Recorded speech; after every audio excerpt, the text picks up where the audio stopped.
और अफसोसनाक भी हैं।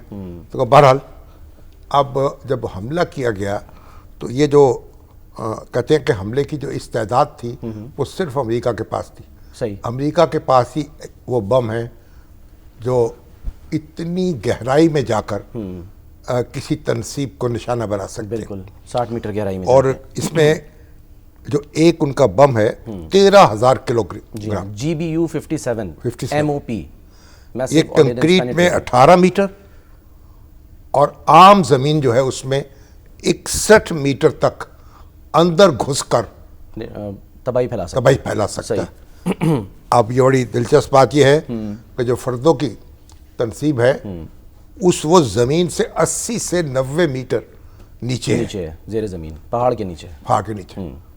अब सदर ट्रंप ने तो दावा किया कि हमने मुकम्मल उसे तबाह कर दिया है। शामी साहब, पहले 2 हफ्ते का टाइम दिया कि 2 हफ्ते जो हैं वो देते हैं इन मामलात को, और 2 दिन के अंदर उन्होंने हमला कर दिया डोनाल्ड ट्रंप ने। ये क्या माजरा हुआ, क्यों हमला किया? देखें, जो इसराइली लॉबी है वहाँ और नेतन्याहू इस पर लगे हुए थे कि अमेरिका जो है उसको घसीट लिया जाए इस जंग में।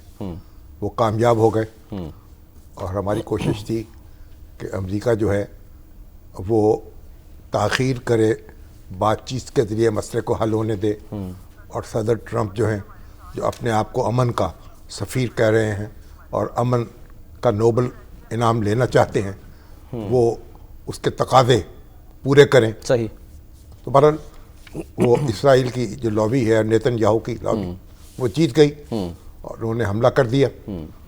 और हमले के बाद दावा किया कि हमने ईरान का जो एटमी प्रोग्राम है उसको मुकम्मल ख़त्म कर दिया है। सही।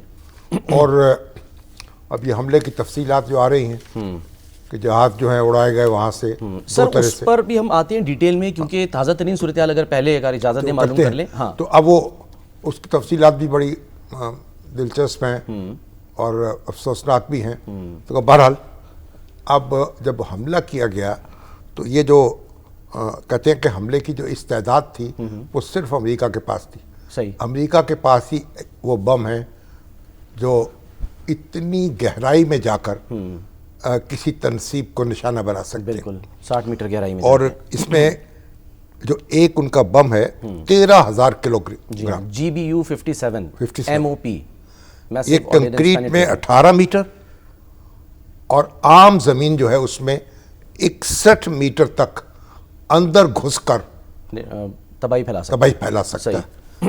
अब ये बड़ी दिलचस्प बात यह है कि जो फर्दों की तनसीब है उस वो जमीन से 80 से 90 मीटर नीचे है, जेर जमीन, पहाड़ के नीचे।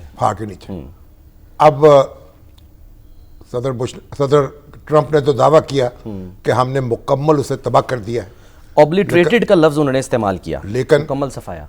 लेकिन उनके जो वज़ीर दिफा हैं और उनके जो जर्नल हैं उन्होंने थोड़ा सा शक का इज़हार किया और ईरान ने भी कहा है कि हम तो वहाँ से अफसुदा यूरेनियम पहले ही ले जा चुके थे और अब ये भी कहा जा रहा है कि तामीर नौ शुरू कर दी गई है।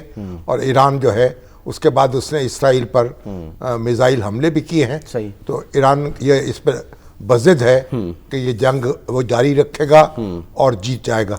आज जो उनके वज़ीर ख़ारजा हैं राक्ची, वो आयतुल्लाह ख़ामनाई का ख़ुसूसी पैगाम लेकर रूस के सदर पुतिन के पास गए हैं और वहाँ देखते हैं कि रूस किस तरह से उनसे ताउन करता है, ईरानी अवाम का साथ देने की बात है। तो बहरहाल ये जो एक बहुत ही अफसोसनाक सूरत हाल पैदा हुई और आज पाकिस्तान की कौमी सलामती कमेटी जो है जी हाँ, उसका भी इजलास था, वज़ीर आज़म ने उसकी सदारत की और उसमें हमारे आर्मी चीफ भी मौजूद थे, फील्ड मार्शल आसिम मुनीर साहब। उन्होंने अपने दौरा अमेरिका की तफसील बयान की। दूसरी मुसल्लह अफवाज जो हैं उनके सरबराह भी मौजूद थे और हमारे जो वज़रा, कई सीनियर वज़रा भी मौजूद थे।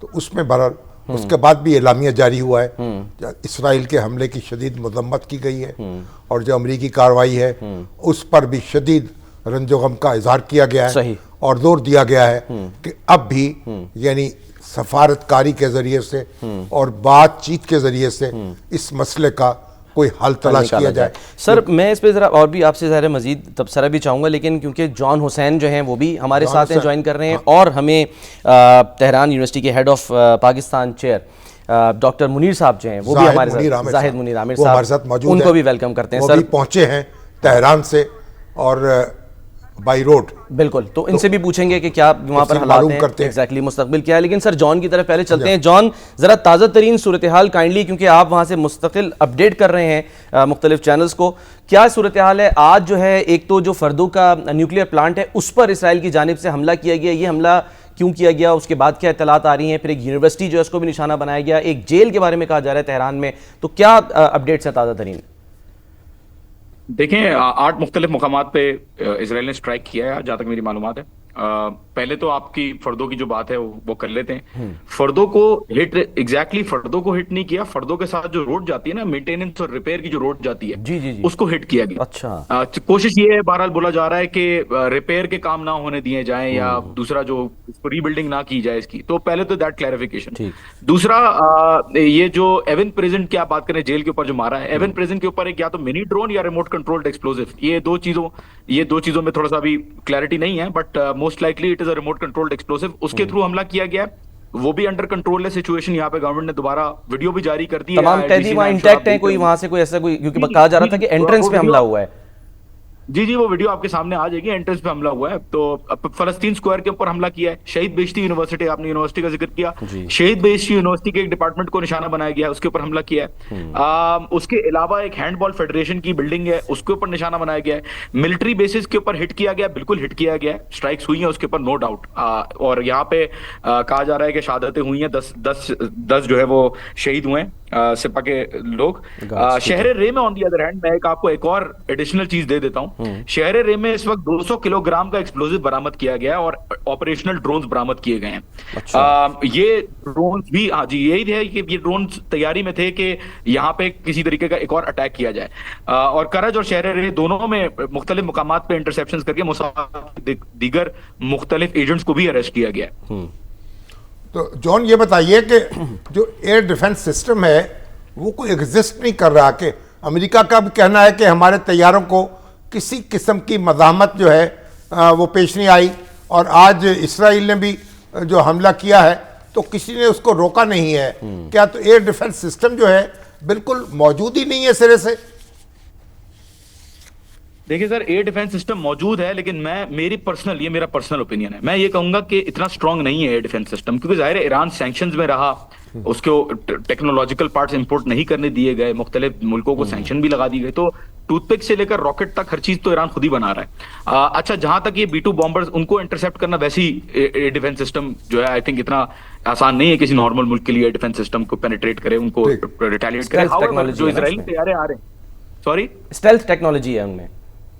जी, स्टेल्थ टेक्नोलॉजी, एग्जैक्टली, रेडार के ऊपर इनविजिबल होते हैं। और दूसरी बात, जो ये अपने इजरायली ड्रोन्स आ रहे हैं, बिल्कुल सेल्फ एयर डिफेंस सिस्टम काम कर रहा है। हरमेस 900 ड्रोन्स इजराइल के बहुत मॉडर्न टेक्नोलॉजिकल ड्रोन्स हैं, उनको गिराया गया है, बाकायदा एविडेंस मौजूद है। F-35 के गिराने के जो क्लेम्स हैं वो भी हैं अपनी जगह, वीडियोस ऑब्वियसली रिलीज नहीं कर रहे, या पायलट जो गिरफ्तार किए हैं खातून, उनका भी नहीं बताया अभी तक। जैसे पाकिस्तान में भी हुआ था, राफेल गिराए थे हमने, तो सेंसिटिव चीजें होती हैं, इतनी जल्दी नहीं, पूरी इंटेरोगेशन के बाद ये चीजें रिलीज होती हैं। तो लेट्स सी कि उसका क्या होता है। बहरहाल, लेकिन एयर डिफेंस सिस्टम मौजूद नहीं है ये मैं नहीं कहूंगा, मैंने खुद अपनी आंखों से देखा है। चाहेंगे तो मैं आपके चैनल को वीडियोस भी दे दूंगा।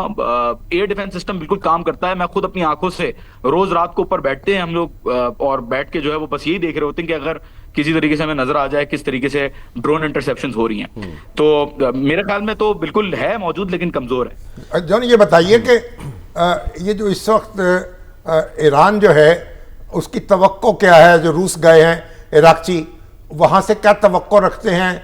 चीन से क्या तवक्को रखते हैं? और ईरान का हदफ क्या है? को आपको ब्रीफ किया किसी ने, वजारत खारजा ने या वजारत इतलात ने या किसी और आला हुकाम में से किसी ने? वजारत खारजा में एक से मेरी हुई है कि आयतुल्लाह खामनेई क्या पैगाम लेके, ऑब्वियसली